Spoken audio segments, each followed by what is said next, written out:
everyone, I hope you're doing well. Today I want to show you how to create an interesting effect with pencils when it comes to botanical illustration.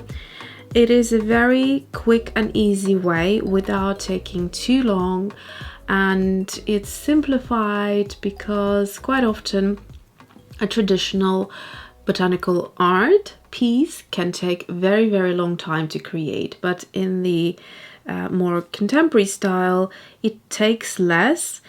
It is kind of more illustrative rather than rendered, so there might be certain aspects that are left unfinished, but they are part of the charm of the illustration, if that makes sense. So I'll bring this illustration a bit closer to you. So this is the one I have done. I believe I filmed a tutorial for it. Not entirely sure, but if I did, I will link it up here. And when you look at this illustration, obviously I already showed you that I use these 4 colors, but if you didn't know and you looked at the illustration, how many colors would you guess I have used? Personally, when I'm looking at it without knowing, I would say up to 6 maybe, or minimum of 6. So when you layer pencils, it can create more kind of color illusion. So for instance, well, it's not an illusion, it's obviously mixing the colors in a way like you mix watercolors in a palette. You can do the same thing, but you do it on top of each other, and once you layer the pencils, the color then changes, and if you layer 2 colors you get a third one. So this is how you extend it and make it more blended and more interesting. So I wanted to show you this technique. It only involves, like I said, 4 pencils. I'm using these pencils, by the way, from the new Coloursoft set that I got. When I say new, they are not new to the market, but they're new to me. Sorry about the color changing. They're new to me, and I have done a deep dive and swatches video, and I will try to link that up here. And just to give you a quick look, these are the colors that come in the set. They're super vibrant colors, and they're a lot of fun for using in coloring in art as well as sketchbooks. Not necessarily would I advise to use these if you're planning to sell the originals, because they're not 100% Lightfast. But for sketchbooks, for taking scanned copies, all of that, they're absolutely fine with, and they really are a joy to work with. So the way I like to start is I will start with this color right here, which is the green, and I do like to have the tips relatively sharp, especially if I'm going into the tips, but I will have a sharpener to hand as well. So let's start here.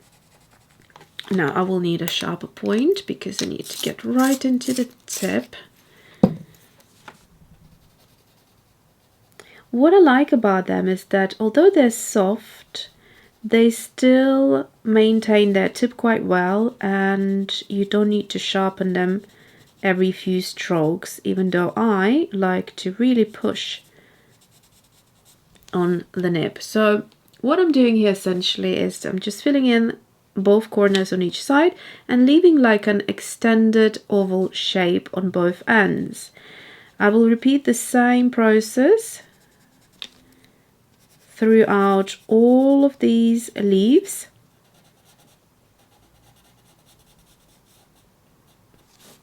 Like so.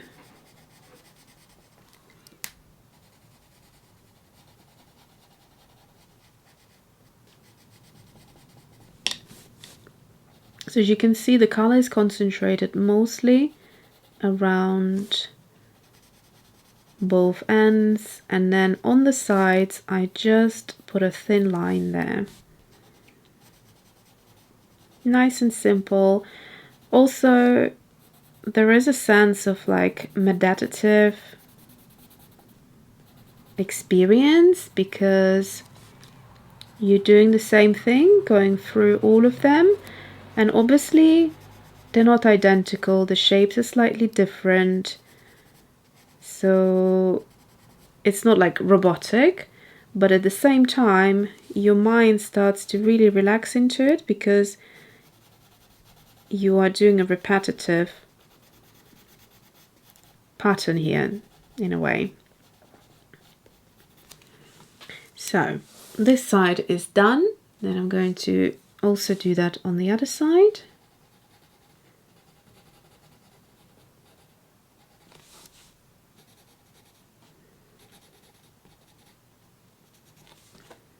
So sometimes it can get tricky because this leaf here is divided into 3 parts. So I'm going to color in the bottom, leave some of this middle part and color in the top. Sometimes you'll have to figure out how to do this. Same thing with this leaf. It's also separated into 3 because it's all underlaid and overlaid.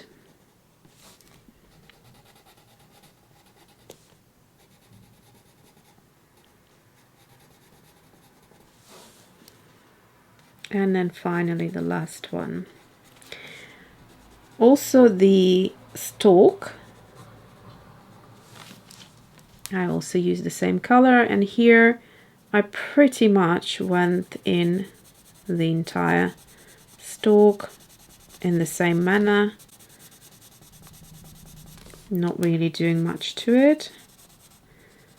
Maybe just on the sides I will then intensify it a little bit more. For that I will need a sharper edge. So you can see I've done all of that without sharpening the pencil. Looking at this area is a bit large, so I'm just going to make it smaller. So now with a very sharp point, I'm going to go in like so, and just back and forth, straight line, like so. And then I'll do the same on the other side, this time going up.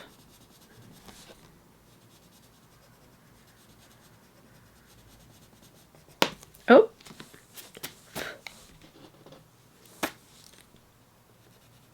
I have applied a bit much pressure there. So let me show you what it looks like. So here we go. So that's the first. The next color I'm going to use is the cloud blue. The next color I'm going to use is cloud blue, and here I'm going to layer, not go right in into the tip of it, but layer at the bottom and layer all of the, kind of making the middle smaller and layering a little bit onto this kind of muted turquoisey color. So essentially by blending the color we're creating that next color, still keeping the highlight, just making it smaller.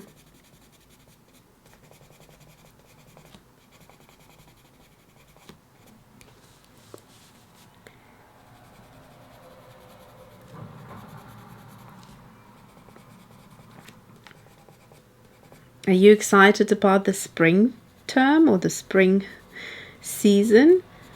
I am super excited. We're also about to start half term. As I'm filming this, half term is starting next week, so I probably will be pre-filming a few similar videos to this because they're nice and easy to edit and they don't take too much time. I'm also reducing videos for the month of April because it will be a busy month for me. And so I hope you enjoy this sort of content. Okay, I'm not putting this cloud blue into the middle. What I'm going to do now for the middle is take the yellow green and essentially start to shadowing right at the tip, the bottom tip. So if I bring it up closer, so right at the bottom tip of the illustration. So here and here, everywhere like that. And then also the line that we've done with the cloud blue. Is it cloud blue? No, gray green, sorry. I'm going to repeat that line as well. So what I'm doing here is just adding a little bit of color on top and blending through. And you can see how it changes things very quickly. Such an easy trick to do, but it's very effective. Doesn't take long either. And then same thing, sharpening the tip. And I'm going to go along the thin line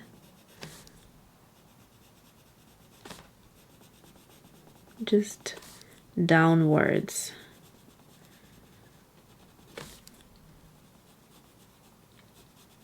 Sometimes you may find that you need to connect the two areas so that there is no white in between the tip or the root of the leaf and the line. So I'm going to repeat now the same thing, going also downwards. I find that going downwards for me makes more sense, so I'll do that. Okay, so now we have this lovely dimensional effect. It almost came out better than this one, and I'm trying to think why that could be. Maybe I have darkened the middle here and this one is lighter, but you can see such a slight difference and it actually pops even better. So for future reference, I will remember that. Now for the final part, which is the darkest color, and ideally I like to use the darkest color last, is because once you finish your illustration, you kind of want to add that contrasting color. And if you look through my illustrations, typically I always have it somewhere. And in this case, it's going to be the indigo. And here, that's the only part that needs to be done quite sort of slowly, because it's really in the tip of it. It's easy to come out of the lines. So basically, all that needs to be done, just the very tip needs to have this darker element in, and immediately it changes everything.